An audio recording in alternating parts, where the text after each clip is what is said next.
Pangalawang lambing. Pangalawang lambing. Tatandaan nyo ha. Aamin kayo ha. Bawal lang sinungaling ha. Taas ang kamay. Mga marites. Oo. Taas ang kamay. Bawal lang sinungaling. O, kita mo si ate. Gumaganon daw. Pati ba, nataas na. Kukundi ang O, maamin. iba, yung maamin. Mga marites pa kayo. Sige ba? Ako marites din eh. Kung marites kayo, pangalawang tanong, meron po ba kayong mga cellphone? Taas ang kamay, taas ang kamay, merong cellphone. Bakit yung iba wala?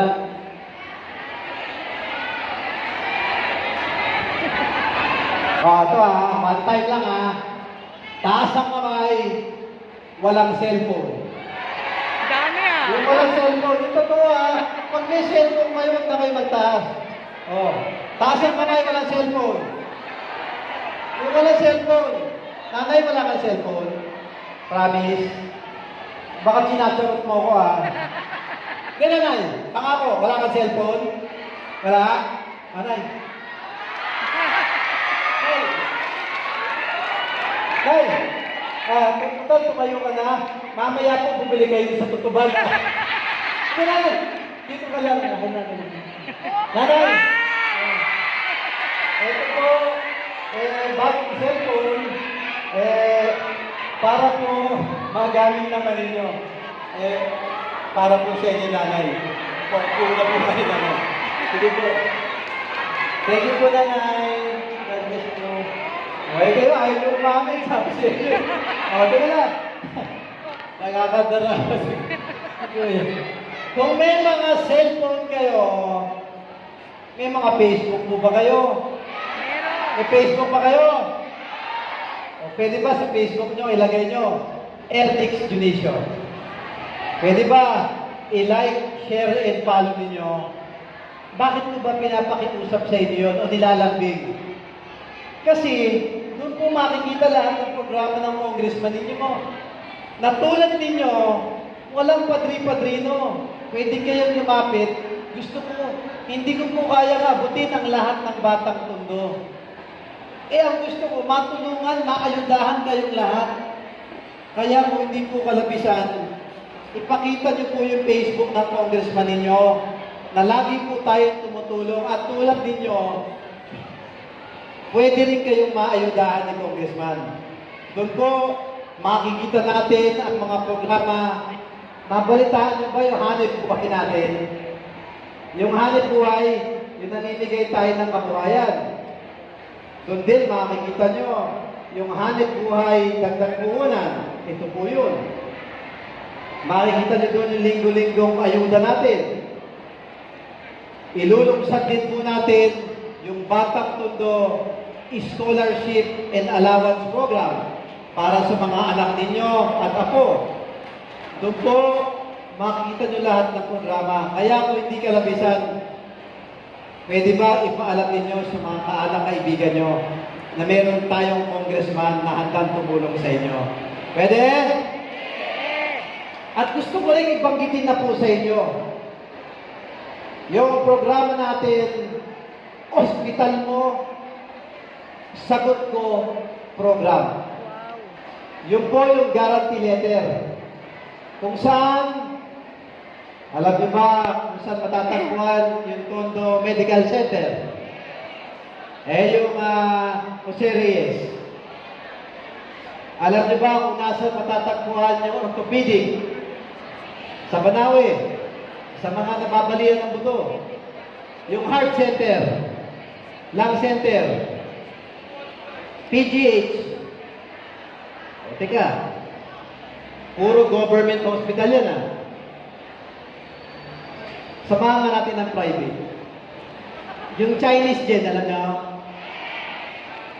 Yung Mary Johnston, alam nyo? Di ba marami tayong kakilala na hospital sa mga hospital na yan? Nag-iikot ako sa Patay, gabi-gabi. Noong isang araw, minaikutan ako. na ospital yung pasyente na namatay.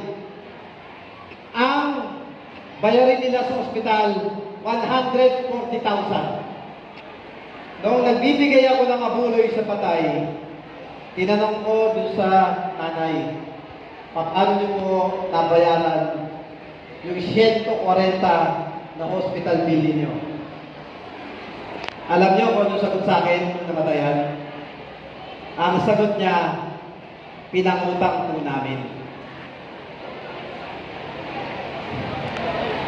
Sabi ko, nanay, kung nalaman niyo lang po sana doon sa ospital na pinuntahan ng pasyente ninyong namatay, may programa po yung inyong congressman. Yung guarantee letter natin, kung saan 100,000, 200,000, 300,000, kalahating milyon o kahit 1,000,000 piso, binabayaran ko po para hindi na mangutang at mag-abono yung mga na-ospital na Batang Tondo. Yung po gusto kong ipaalam sa inyo, may programa tayong ganon. Ipaalam po ninyo sa lahat ng Batang Tondo, sayang po. Sayang, huwag na kayong mangutang. Pag dun sa mga ospital na nabanggit ko, ilapit po ninyo sa akin. At sa abot ng makakaya ng inyong congressman, sasagutin ko po ang pagbabayad ng hospital bill ng pasyente na ilalapit po ninyo sa akin. Hindi, gusto ko lang kasing malaman ng lahat ng Batang Tondo. Ayoko nang maulit pinakausap ko sa isang patay na pinangutang niya pa, pwede namang bayaran ni Congressman Ernix Felicio yung pinangutang niya. Mag-ayusan na tayo. Sabi ni Kuya, yun! Pero huling lambing na lang. Pangatlo, pakiusap at pinaka-importante.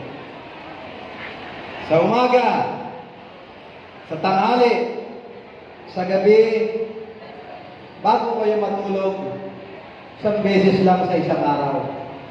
1 beses lang. Pwede ba isama ninyo yung congressman nyo sa mga panalangin ninyo? Pwede? Hindi mahirap yung tinatahak mong landas. Hindi po mahirap. Napakahirap. Pero katulad ng laban na dinaanan ko, mahigit 1 taon pa lang na nakalilipas, na lahat ng pangungutya inabot ko, na sinabi na walang kwenta at puro papogi yung Batang Ernix. Dahil sa lahat ng Batang Tondo na katulad ninyo, na tumulong, sumuporta at nanalangin sa akin, yung dating imposible na sinabi hindi ako magiging congressman, na nagawa nating sama-sama tayo. Trabaho ko pagandahin at baguhin ang Tondo. Ipanalangin po ninyo ako. At pag nagtagumpay ako, pangako, magtatagumpay po tayong lahat dito sa Tondo. Kaya muli, bago ko magtapos,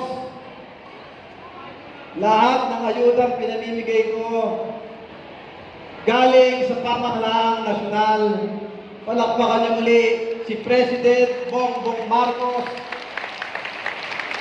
na nililingon yung inyong lingkod, na konting kalabit ko sa kanya, nagbibigay siya ng pang-ayuda ko dito sa Tondo. Na si Speaker Martin Romualdez, ang kanyang pinsan, pag wala na pong pera yung congressman nyo, pang-ayuda sa inyo, lapit po ako ng lapit sa kanila. Hindi naman po ako napapahiya. Lagi ako nakakapagbigay ng pang-ayuda sa inyo. Ang congressman sa buong Pilipinas, ito po ang pondo. Ganito karami ang pondo ng congressman. Hinahati-hati po yan sa lahat ng congressman sa buong bansa. Nakagawian ng mga dating congressman natin, ang pondo natin, hinahati nila sa 12. 12 buwan. Binabudget nila ang pondo. nilalagay sa Enero. Pag naubos ang pondo, ano sasabihin sa inyo? Wala na pong pondo. Antayin ninyo yung Pebrero. Pag naubos ang pondo sa kalagitnaan ng Pebrero, ano ang sasabihin? Ubos na po ang pondo. Tama ba yan? Pumunta naman kayo sa Marso. Tama mali? Wala namang mali doon. Yun po, parang kayo din sa mga tahanan ninyo. Hindi ba binabudget nyo pondo? Tama mali? Okay yung ginawa nila noong nakaraan. Pero ako, binago ko lahat yung lahat ng pondo, hindi ko hinati-hati. Lahat ng pondo, nilagay ko sa Enero. Natapos ang Enero, may natira, nilipat natin sa Pebrero. Natapos ang Pebrero, may natira, nilipat natin sa Marso. Dahil ang naisip ko, katulad ng kasabihan ng matatanda nating kapamilya, aanhin mo pa ang damo kung wala na ang kabayo. Ito na ang problema natin. Mayo na. Kalahati na ng taon. Paubos na ang pondo dahil hindi binadget ng congressman ninyo. Hindi ko binadget eh. Lahat pinamigay ko ng pinamigay eh. Magkakalahating taon na. Problema natin, ang pondo natin paubos na. Gaya ng sinabi ko kanina, ito ang pondo ng congressman. Tama mali? Dito nyo makikita kung ang congressman nyo maabilidad. Pag ang congressman maabilidad, hindi tayo mawawala ng pondo. Kaya araw-gabi, hanggang madaling araw, tinataya ko ang oras at serbisyo ko doon sa batasang pambansa at sa Malacanang kung ano kailangan trabaho ng national government, nagsasakripisyo po ako para hindi tayo mawalan ng pondo dito sa pundo. Kaya yung dating pondo natin na ganito, I am happy to report, nag-uulat po ako sa inyo. Yung dati nating pondo na ganito lang, katulad ng ibang congressman, ngayon, nadagdagan po tayo ng 1-2. Nadagdagan yung pondo natin ng 1-2. Hindi na rin po masama. Basta nadagdagan, positive. Tama mali? Alam niyo ba yung 1-2?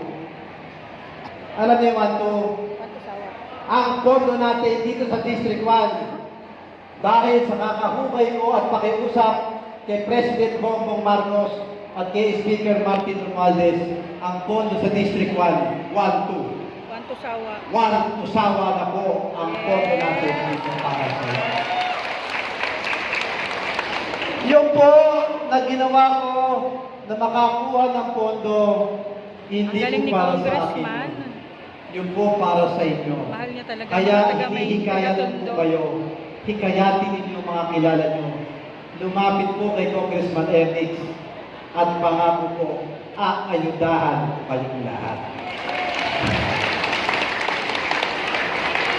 Kaya muli po sa inyong lahat, Batang Tondo, gusto niyo mag-ayuda na tayo? Bago tayo mag-ayuda, yung mag-aabot sa atin ng pera, ang Department of Social Welfare and Development, pinangungunahan ni Secretary Rex Gatchalian, ang aking kaibigan. Sila po ang tulay ng inyong congressman para makapagbigay ayuda sa mga Batang Tondo. Palakpakan nyo naman yung mga DSW natin. Sir, salamat po sa inyo. Kaya ating mga minamahal na chairman na talagang laging narito, nagsasakripisyo kahit hindi ko sila napapakain. Maraming pong salamat sa ating mga chairman, sa ating anak ng ating konsyal, Bobby Lim, na kahit mainit, hindi tayo iniwan, si FC Bobby Lim, at syempre po sa inyong lahat, mga BTS na Nasaan yung mga BTS natin? O, ayan, o, kilala niyo sila. Mga leader natin sa mga barangay. At syempre, sa mga Airnix Junicio staff. O, yung mga staff natin na nagsaayos ng pagtulong sa inyo. At syempre, sa lahat ng batang mundo na makatatanggap ng ayuda ngayong umagang ito. Gusto ko lang pong mapaalam sa inyo. At para kwentas claras tayo ito, programa ko na para sa inyo. Basta ang bawat isa sa inyo ngayong araw na to ay makatatanggap ng 3,000 piso ang bawat Wow, sana all. Kaya muli sa inyo, Talaga, maraming salamat. Si Congressman. Mahal ko Taga po Maynila, kayong lahat. taga Tondo, special. I love you. At pagpalain ko kayo ng buong megapal. Asenso Manileño! Mga